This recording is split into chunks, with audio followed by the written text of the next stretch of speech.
नमस्कार दोस्तों, मैं हूं डॉक्टर अमरीश खारी। आप देख रहे हैं डॉक्टर खारी। आज की इस वीडियो में हम बात करेंगे एसबीएल के एक ऐसे प्रोडक्ट के बारे में जो पेशेंट्स को दर्द में दिया जाता है, अर्थराइटिस में दिया जाता है। ऑर्थोमूव सिरप ये दवाई होती है, एसबीएल फार्मा कंपनी से बनाती है, मसाज ऑयल भी इसका बनाती है, वो अगली वीडियो में हम चर्चा करेंगे।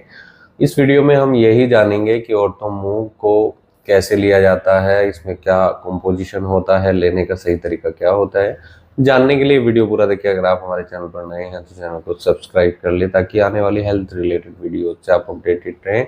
ऑर्थोमूव के अंदर कुछ ऐसा कॉम्बिनेशन है जो पेशेंट को नी पेन में, जॉइंट पेन में या मसल्स पेन में दिया जा सकता है। रियोमेटिज्म में भी ये काम करता है, अर्थराइटिस यानी गठिया बाय में भी ये दवाई काम करती है। ये कॉम्बिनेशन होता है, ये पेशेंट को केवल घुटनों के या जोड़ों के दर्द में ही नहीं दिया जाता है, ये पेशेंट को कमर के दर्द में भी दिया जाता है, गर्दन के स्टिफनेस यानी जकड़न में दिया जा सकता है, यानी सर्वाइकल स्पॉन्डिलाइटिस में भी दिया जा सकता है, लेग पेन में भी दिया जा सकता है, सियाटिका के पेन में भी ये दवाई कई बार एक्ट करती है, अच्छा काम करती है।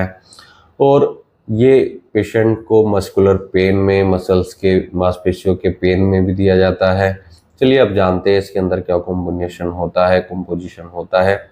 इसमें अर्निका मेडिसिन डाली गई है। अर्निका ऐसे पेशेंट में दी जाती है जो चोट लगने के बाद पेशेंट को वहाँ पर दर्द देखने को मिल रहा है, या सर्वाइकल स्पॉन्डिलाइटिस में भी अगर पेशेंट को पेन हो रहा है, या पेशेंट को मोच आने की शिकायत होती है, या फिर जोड़ों में भी अगर पेशेंट को पेन होता है तो वो ऐसा दर्द होता है गठिया बाय में कि पेशेंट को उस हिस्से पर पीट दिया गया हो, यानी ब्रूइश टाइप का पेन देखने को मिलता है, या फिर पेशेंट को मोच आती है, बीटन टाइप का पेन हो, तो अर्निका काफी अच्छा काम करती है। अगली दवाई इसमें ब्रायोनिया डाली गई है। ब्रायोनिया जोड़ों के दर्द में तब दी जाती है जब जोड़ों में हॉटनेस देखने को मिल रही हो, गर्माहट मिल रही हो, या फिर स्वेलिंग आ गई है पेशेंट को जोड़ों में, तब ये दवाई असरदार रहती है।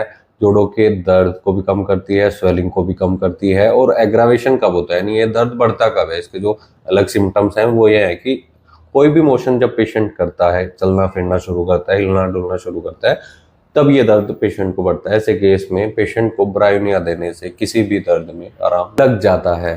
डलका मारा अगली दवाई डाली गई है। ये हाथों की हथेलियों में अगर दर्द हो रहा है या मल्टीपल जॉइंट्स में पेशेंट को पेन हो रहा है और अल्टरनेट डायरिया भी लग रहा है, दस्त भी लग रहे हैं पेशेंट को, तो ऐसे केस में डलका मारा ज्यादा अच्छा काम करती है। अगली दवाई इसमें रस्टोक्स डाली गई है। डैम्प वेदर हो, वेट वेदर हो, या ठंड के एक्सपोज से पेशेंट को अगर दर्द होता है, रेस्ट के बाद पेशेंट को अचानक से अगर हिलना डुलना या उठना पड़े तब ये दर्द बढ़ता है, या फिर पेशेंट को जोड़ों में स्वेलिंग आई हुई हो तब ये दवाई दी जाती है। काफ़ी अच्छे रिजल्ट्स इसके दर्द में मिलते हैं। एक दवाई इसमें गुलथेरिया डाली गई है जो सियाटिका में भी दी जा सकती है, या नसों के किसी भी दर्द में ये दवाई दी जा सकती है। साथ में जोड़ों के दर्द में भी आराम करती है, जहाँ इन्फ्लामेशन आ रही है, सूजन आ रही है जोड़ों में किसी भी हिस्से में बॉडी के, लेकिन खास तौर पर इसका जो काम रहता है वो नसों के दर्द को ठीक करने का रहता है। अगली दवाई एसिडम बेंजोइकम डाली गई है। यूरिक एसिड बढ़ने पर ये दवाई दी जाती है। जॉइंट्स में अगर क्रैक्ड टाइप का पेन होता है और इन्फ्लामेशन अगर आ रही है तो ऐसे केसेस में एसिडम बेंजोइकम काफी अच्छे रिजल्ट्स देती है, जहाँ पेशेंट का यूरिक एसिड बढ़ा होता है। एक दवाई इसमें काली अयोड डाली गई है। पेशेंट को अगर सीवियर टाइप का बोन्स में पेन होता है, हड्डियों में दर्द रहता है, और छोटे जॉइंट्स में पेशेंट को अगर पेन होता है, कमर दर्द होता है, तो ऐसे केसेस में दवाई दी जाती है। अब हम इसके डोजेस की बात करते हैं कि इसको लिया कैसे। डोजेस की बात करें तो बिना डॉक्टर की सलाह के कोई भी दवाई नहीं लेनी चाहिए, वो चाहे होम्योपैथी है चाहे एलोपैथी है। आप डॉक्टर से एक बार जरूर मिलें। हो सकता है आपको कुछ और दवाइयों की ज़रूरत हो। केस टेकिंग करने के बाद सही मेडिसिन डिसाइड हो पाती है। इसकी जो कॉमन डोज होती है वो दिन में 3 बार आप ले सकते हैं, 1-1 चम्मच करके।